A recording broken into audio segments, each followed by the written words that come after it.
9월 4일 KMA 뉴스 브리핑입니다. 의료윤리를 전문적으로 연구하는 의사들도 조국 법무부 장관 후보자 논란에 목소리를 냈습니다. 조 후보자의 딸이 의학 논문에 제1저자로 이름을 올린 것은 전문직 윤리를 훼손한 것이라는 비판입니다. 김윤호 의료윤리연구회장은 최근 열린 연구회 10주년 정기 총회에서 논문 저작권 논쟁을 철저히 검증하고 출판 윤리를 올바로 세워 대한민국 학계가 국제적으로 부끄러운 일을 겪지 않길 바란다고 말했습니다. 이날 참석한 이성락 가천대 명예총장도 윤리는 법보다 훨씬 상위에 있다며 법적으로 문제가 없으니 문제될 게 없다는 식의 사고방식에서 탈피해야 한다고 꼬집었습니다.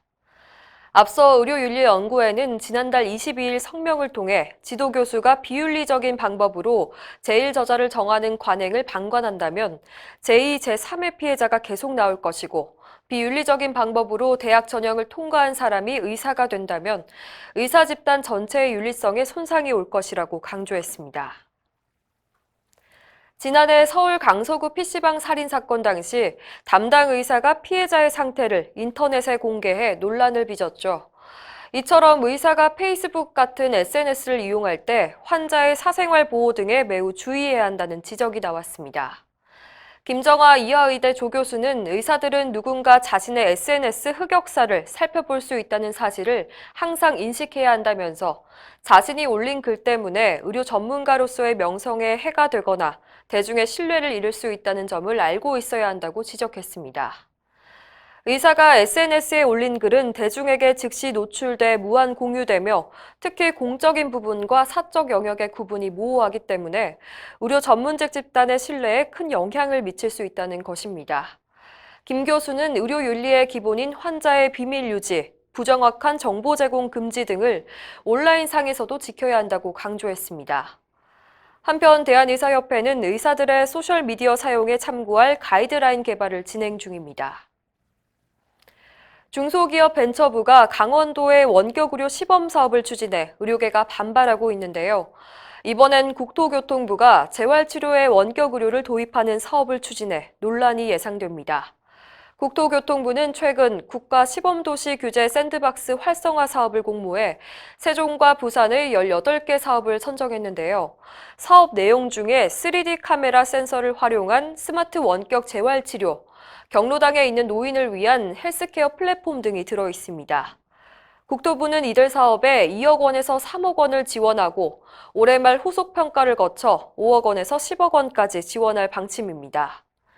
사업의 구체적인 사항은 아직 알려지지 않았지만 강원도 시범사업처럼 의사와 환자 간 원격 의료가 포함될 경우 의료계의 강한 반발이 예상됩니다. 정부가 추진하는 의한협진 시범사업에 의협이 참여를 거부하고 있다는 소식입니다. 데일리메디 보도에 따르면 의협은 최근 시도의사회 등 산하단체에 공문을 보내 협진 사업의 협조를 자제할 것을 요청했습니다. 의협은 공문에서 현대의학과 한의학은 학문적 원리와 진단, 그리고 치료 방법이 다르기 때문에 한방과의 협진은 부적절하다고 지적했습니다. 또 최근 한의사의 의과 의료기기와 의과 의약품 사용 선언을 언급하고 의한협진 제도는 한의계의 의과 영역 침탈을 더욱 부추길 것으로 판단된다고 강조했습니다.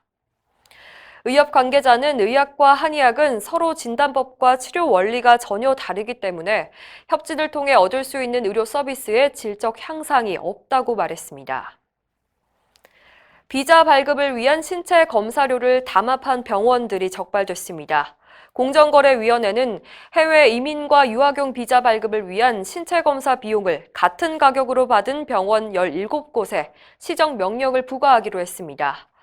이들 병원은 필수검사 항목에 에이즈 검사가 추가된 2002년 1월 신체 검사비를 14만 원으로 맞췄고 2006년 5월에는 인건비 상승 등을 이유로 17만 원으로 똑같이 책정했습니다. 공정위는 이 같은 행위가 담합을 금지한 공정거래법에 위반한다고 판단했는데요. 비자 발급용 신체 검사 수수료와 관련해 공정위 시정 조치가 내려지는 건 이번이 처음입니다. 이상으로 뉴스 브리핑을 마칩니다. 자세한 사항은 의협신문을 참고하시길 바랍니다.